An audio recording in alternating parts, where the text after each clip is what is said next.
Isang mapagpalang araw po mga kaibigan, mga kapatid. Kumusta na po kayo? At ang patuloy na pag-iingat ng ating Panginoon ang siyang maranasan ng bawat isa sa atin. Ang ating pong series ng pag-aaral ay Knowing Jesus, na patuloy natin siyang makilala pa sa ating buhay. At ito po yung ating pag-aaral sa Gospel of John. At tayo po ay tatalakay sa John chapter 8 verse 31 hanggang 36. Babasahin ko po yung talata at ganito po ang sinasabi. Ang title niya po ay Ang Katotohanan ang Magpapalaya sa Inyo. Sinabi naman ni Jesus sa mga Hudyong naniniwala sa Kanya, "Kung tinutupad ninyo ang aking aral, kayo nga'y tunay na mga alagad ko. Makikilala ninyo ang katotohanan at ang katotohanan ang magpapalaya sa inyo." Sumagot sila, "Kami ay mula sa lahi ni Abraham at kailanmay hindi kami naalipin ni numan. Papaano mo masasabing palalayain kami?" Sumagot si Jesus, "Pakatandaan ninyo, ang namumuhay sa kasalanan ay alipin ng kasalanan. Ang alipin ay hindi kabilang sa pamilya sa habang panahon, subalit ang anak ay kabilang magpakailanman." Verse 36, "Kayo'y tunay na lalaya kapag pinalaya kayo ng anak." Pagpalain ng Panginoon ng kanyang salita, tayo po ay sandali munang manalangin. Amang banal, salamat po sa pagkakataong ito na kami nga po ay muling makapag-aral ng iyong mga salita. Pinagkakatiwala po namin ang sandaling ito na patnubayan nyo nga po kami at maunawaan po namin ang inyong plano't layunin sa aking mga kaibigan, mga kapatid. Hipuin nyo nga po ang aming mga puso't buhay at patuloy nga po naming maranasan ang katotohanan na nagpapalaya sa aming buhay. Ito nga po ang aming samot panalangin sa tanging pangalan ng aming Panginoong Jesucristo.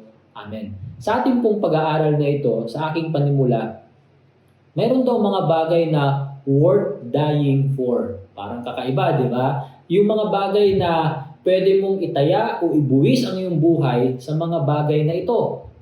Alam po ba nyo, mayroong tatlong kaisipan na kung saan mga bagay na pwede mong ibigay ang iyong buhay alang-alang sa mga aspetong ito. Tingnan natin yung tatlong letter F. Ang una, sa faith, dahil sa pananampalataya o paniniwala, higit sa lahat sa ating Panginoong Jesus, ay talagang willing nilang ibigay ang kanilang buhay para lang sa ating Panginoong Diyos, di ba? Kaya nga, ito yung worth dying for sa ating pananampalataya. Pangalawa, family. Hindi ba't yung iba ay ginagawa nila ang lahat para sa kanilang pamilya? O kaya kung hihingi ng pagkakataon na sila na lang yung mamamatay alang-alang sa kanilang pamilya. Worth dying for. At yung isa pa, at ito po yung ating topic sa ating pong pag-aaral, ito yung freedom, yung kalayaan. Kahit sa kasaysayan, sa ating bansa, sa ibang bansa, alang-alang sa kalayaan, yung iba ay nagiging bayani, ibinubuwis nila ang kanilang mga buhay.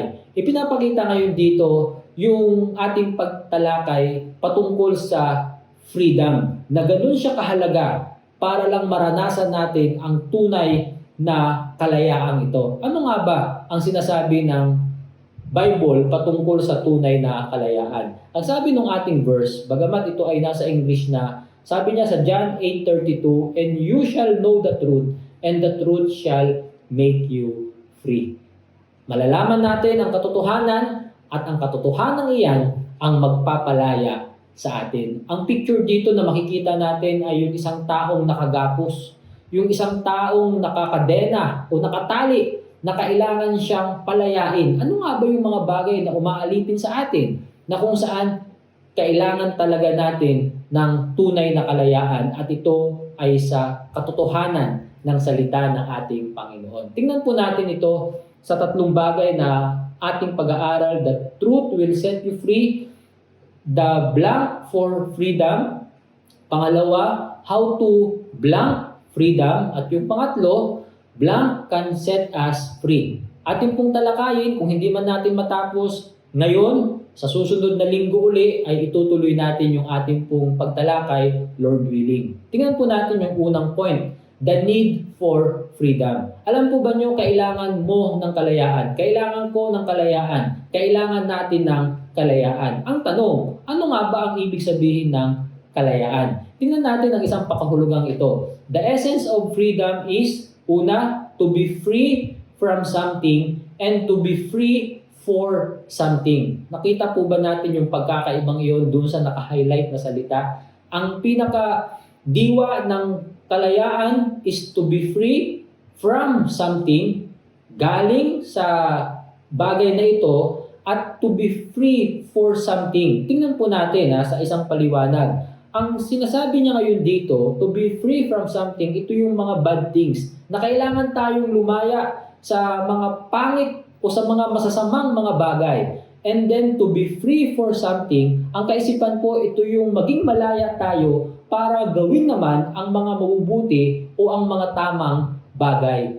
Mga kapatid, ito ang tunay na essence o kaisipan patungkol po sa kalayaan. Na ang kalayaan, kailangan tayong lumaya galing sa mga masasama at mga pangit na bagay para tayo ay maging malaya para gawin kung ano ang mabuti, kung ano ang tamang bagay. Kasi kung ating titignan, wala tayong kalayaang tumanggi. Pero ngayon, pwede tayong magkaroon ng kalayaang tanggihan ang masama para gawin kung ano ang mabuti at tama. Tingnan po natin ito sa ating pagpapatuloy. Things that enslaves us. Ano nga ba yung mga bagay na umaalipin sa atin? Kung makikita natin yung larawan dito, kamay na nakatali ng kadena. Na kung saan ito yung, ang kaisipan kasi ng enslavement, kasi nung unang araw, uso pa yung talagang mga slavery. Talagang literal na yung mga tao noon ay alipin. Nakakadena, nakatali sila. Ngayon kasi may mga human rights na, kaya bawal na ang mga bagay na ito. At salamat naman. Pero kung ating titignan nung unang araw, na talagang uso yung slavery, na talagang nakagapos. Ang idea kasi ng alipin, kawawa. Ang isang alipin na kung saan pinahihirapan. Yun ang dapat nating makita. Pinahihirapan, ikaw ay kontrolado, hindi ka makakilos sa gusto mo. Na ikaw ay sunod-sunuran at talagang kinakawawa ang iyong buhay. Pero ang tanong, ano nga ba yung mga bagay na umaalipin o nagpapahirap sa buhay natin? Meron akong isang nakita na ganito po ang sinasabi ng katotohanan. Una, fear o takot. Hindi ba tayo'y alipin ng takot? Na marami tayong kinakatakutan na siyang kumukontrol at nagpapahirap sa buhay ng tao? O kaya yung anger, o kaya yung bitterness, yung galit, yung mga sama ng loob sa iyong kalooban o sa iyong puso na kung saan ay kumukulo ang iyong dugo sa tuwing nakikita o naaalala mo siya. Diba? Mga umaalipin o nagpapahirap sa atin, katulad ng pride, yung kayabangan, na kailangan mong i-maintain yung mataas na bagay dahil sa kayabangan na ayaw mong ibaba ang iyong standard. O kaya naman envy o yung inggit. Siyempre, katulad ng madalas ko nga sabihin, ang inggit po ay hindi inaamin yan. Na talaga namang, hindi ako naiinggit, di ba? Di ba? Para bang, pwede nating itago pero alipin ka na ng inggit.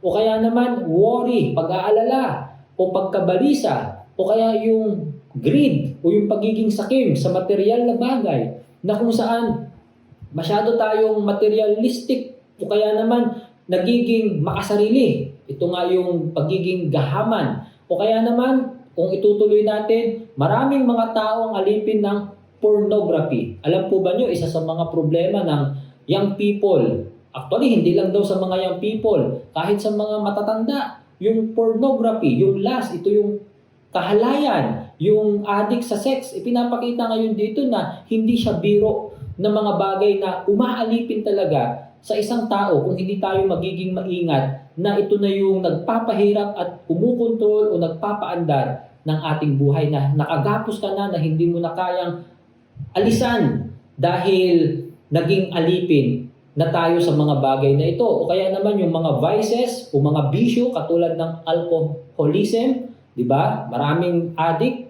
O kaya naman ito yung addictions.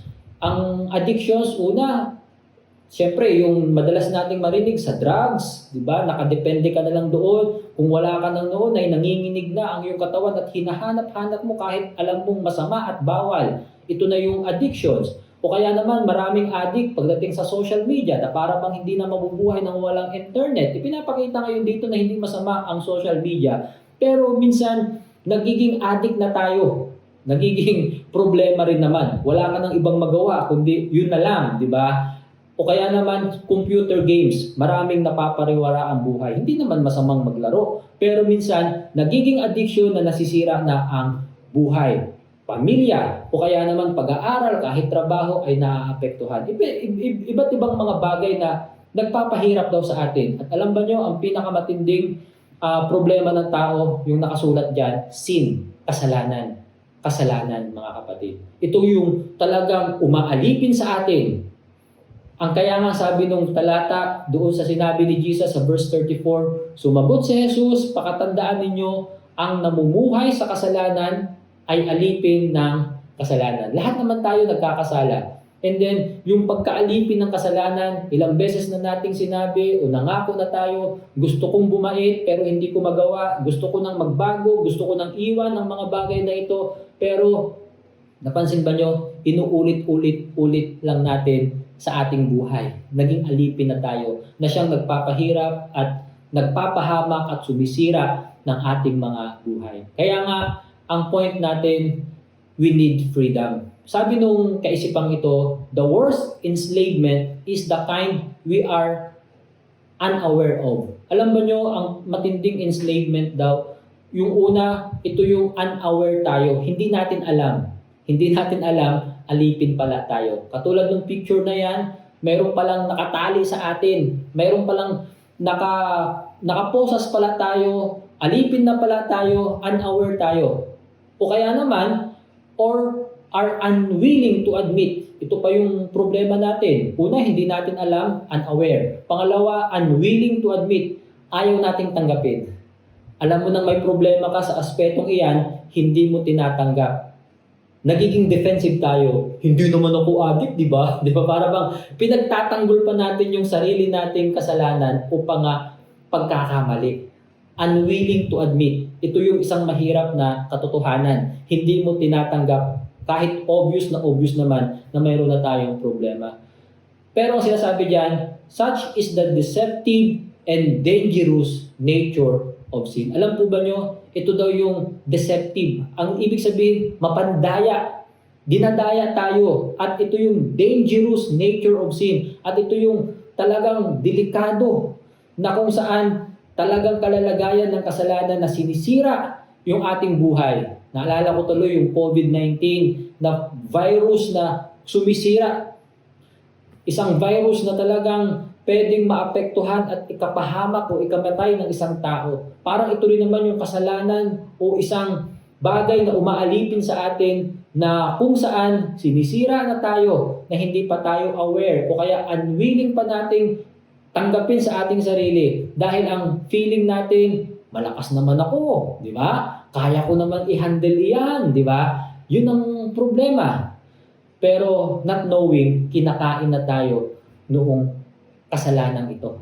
Kaya nga, makikita natin, si Satan is the father of lies. Ito yung ama ng kasinungalingan. Sa John 8:44, di ba doon tayo sa John 8? Pero sa verse 44, ang sabi ng talata, si Jesus pa rin ang nagsasabi nito, ang dyablo ang inyong ama, at ang kagustuhan niya ang ibig ninyong gawin. Noon pa man ay mamamatay tao na siya, hindi siya pumapanig sa katotohanan kailanman sapagkat walang puwang sa kanya ang katotohanan. Pansinin po natin yung naka-underline. Likas sa kanya ang magsinungaling.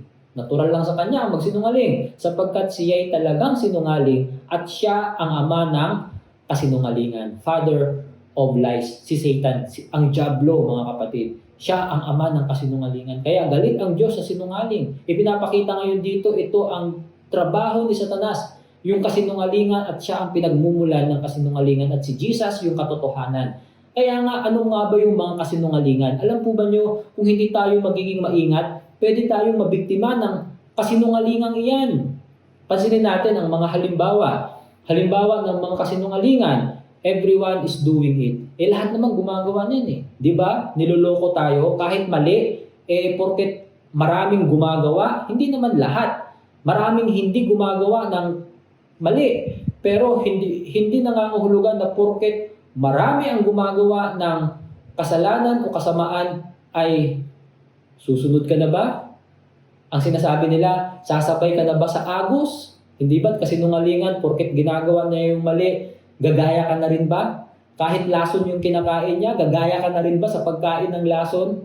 Hindi ba't kasinungalingan na pwede kang ipahamak? Ang sinasabi pa, nobody will know about it. Wala namang makakaalam, Brad eh.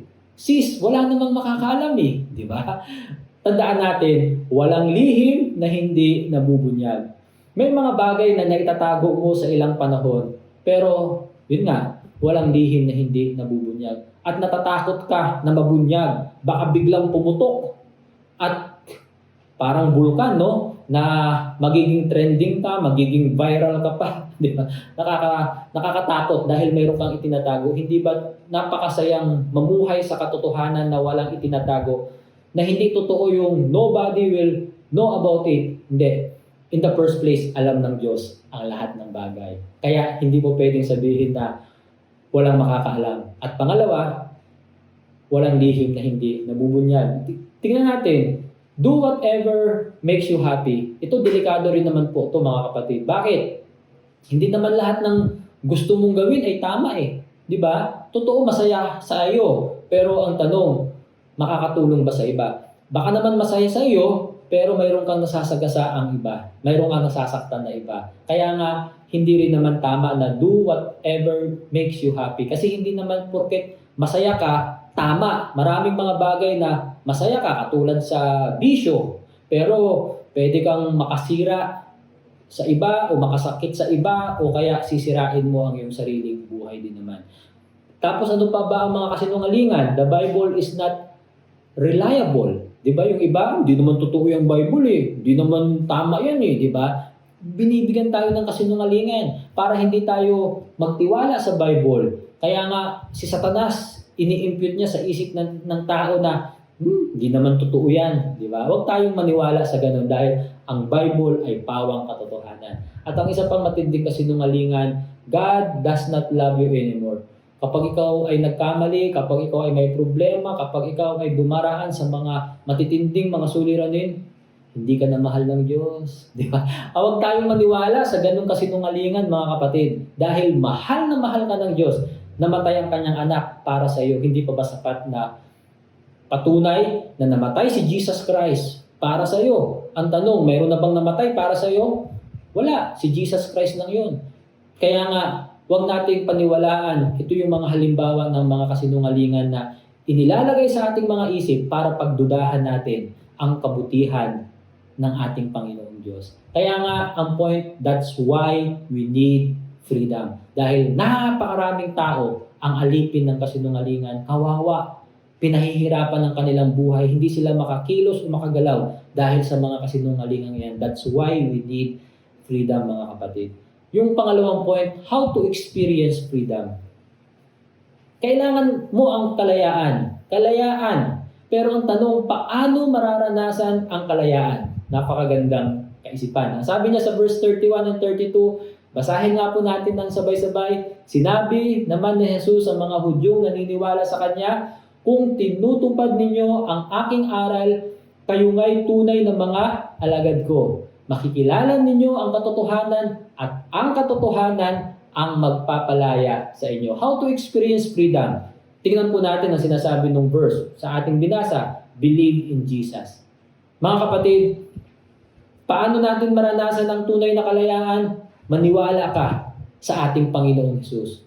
Ang ibig sabihin ng believe daw dyan, made a formal or serious profession of faith. Yung talagang maging seryoso ka sa iyong pananampalataya. Kalino? Kay Jesus. Hindi lamang daw ito basta, oo, naniniwala ka kay Jesus, pero ang tanong, ibinigay mo na ba ang iyong buhay sa ating Panginoon? Yung talagang seryoso ka, to the extent na ibibigay mo ang iyong buhay para sa Kanya. Mga kapatid, ibinigay mo na ba ang iyong buhay sa Kanya? O ang iyong Believe ay hanggang dito lang sa kaisipan. Pero ang point, yung decision mo na ibibigay mo talaga ang iyong buhay sa ating Panginoon. Believe in Jesus. Maging seryoso tayo to the extent na ibibigay mo ang iyong sarili sa ating Panginoon. Pangalawa, continue on His Word. Ang sabi nga ng verse, hold on or abide in His teaching. Sa kanyang salita, manatili tayo. Hindi tayo aalis.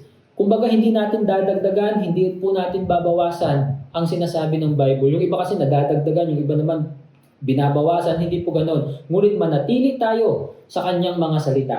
Kung ano yung sinasabi ng Bible, hindi yung sinabi ng lolo't lola natin, hindi ganon eh. Ngunit yung Bible talaga. Ito po yung pamantayan ng ating pananampalataya at ng ating mga ginagawa, faith and practices natin. At yung isa pa, know the truth. Kung tayo ay naniniwala kay Jesus, tapos nanatili tayo sa katotohanan o sa kanyang salita at malalaman natin ang katotohanan. Truth that personified in Jesus. Yung talagang na kay Jesus yung katotohanan. Hindi ba't ang sabi niya sa John chapter 1 verse 14, si Jesus Christ ay full of truth, puspos ng katotohanan. Ang sabi rin sa John 14:6, Jesus said, I am the way, the truth, and the life. Ang gusto kong pansinin natin doon, yung sinabi niya, I am the way, the truth, and the life. Si Jesus ang katotohanan. Hindi siya pwedeng magsinungaling at hindi kanya pwedeng lokohin. And no one comes to the Father except through Jesus. Mga kapatid, Jesus is truth. Ito po yun. At si Jesus, kung nakilala talaga natin siya, na siya ang katotohanan na itinuturo ng Bible, mga kapatid, and the truth will set you free. At si Jesus ang tunay na makapagpapalaya sa iyo. Anumang mga alipin, especially yung kasalanan, addictions, mga bisyo natin, mga takot natin, mga galit natin, alam ba nyo, napaka-makapangyarihan ng Panginoon. Ano man yung mga bagay na nagpapahirap sa iyong puso, sa iyong isip, sa iyong kaluluwa, sa iyong pagkatao, kung isinuko mo ang iyong buhay sa ating Panginoon, and Jesus, the truth, will set you free. Hindi ba't napakaganda, mga kapatid? Kailangan mo ang Panginoon. And how to experience it, ito yung si Jesus sa buhay ng bawat isa sa atin. Kaya nga, ang sabi niya sa John 8:32, then you will know the truth and the truth will set you free. Mga kapatid, we need freedom. Pangalawa, how to experience freedom sa pamamagitan ng salita ng Panginoon at si Jesus ang katotohanan na tunay na makapagpapalaya sa mga bagay na umaalipin o nagpapahirap sa ating buhay. Ang unang point natin, the need for freedom. Pangalawa, how to experience freedom. At sa susunod na linggo ulit, itutuloy natin ito yung pangatlong point natin para mas lalo pa po nating mahimay sa ating pong pag-aaral yung pangatlong points. Lord willing, next week, itutuloy po natin. Pero so far, sa aking pong pagwawakas, sa ating pong pag-aaral ngayon, ano nga ba ang freedom? At tulad na makikita natin sa ating pong pagwawakas, freedom from sin, not freedom to sin. Mga kapatid, ang tunay na kalayaan ay kalayaan galing sa kasalanan at hindi ito yung kalayaan para gumawa ng kasalanan. Magkaiba po yun. Freedom from sin and not freedom to sin. Yung iba kasi akala nila freedom, malaya na ako kahit masama gagawin ko. Ang tunay na kalayaan ay hindi lisensya para gumawa ka ng masama. Galing ka na nga sa masama eh. Galing na nga tayo sa kasalanan. Ang tanong, babalikan pa ba natin yon? Hindi na po. At yun ang tunay na kalayaan. Meron pa akong isang kaisipan na gustong iwan sa ating pong pagwawakas. True freedom is not the right to do what's wrong, but the power to do what's right. Ulitin ko po, ang tunay na kalayaan, not the right to do what's wrong. Hindi ito yung karapatan para gawin mo ang mali. Hindi yun ang totoong kalayaan eh. Ang tunay na kalayaan, ito yung kapangyarihan para gawin mo kung ano ang tama. Bakit? Dahil si Jesus Christ ang nasa ating mga buhay. Kaya nga ang tunay na kalayaan, kilalanin mo si Jesus sa iyong buhay. pagpalain tayo ng Panginoon. Tayo po ay magwawakas sa panalangin. Ama naming Diyos, marami pong salamat sa tunay na kalayaan at ito nga po ay naranasan namin sa inyo. Sa aking mga kapatid na mga alipin ng iba't ibang mga pangit na ugali o kaya naman mga bagay na nagpapahirap sa kanila, kilala nyo nga po sila, Panginoon.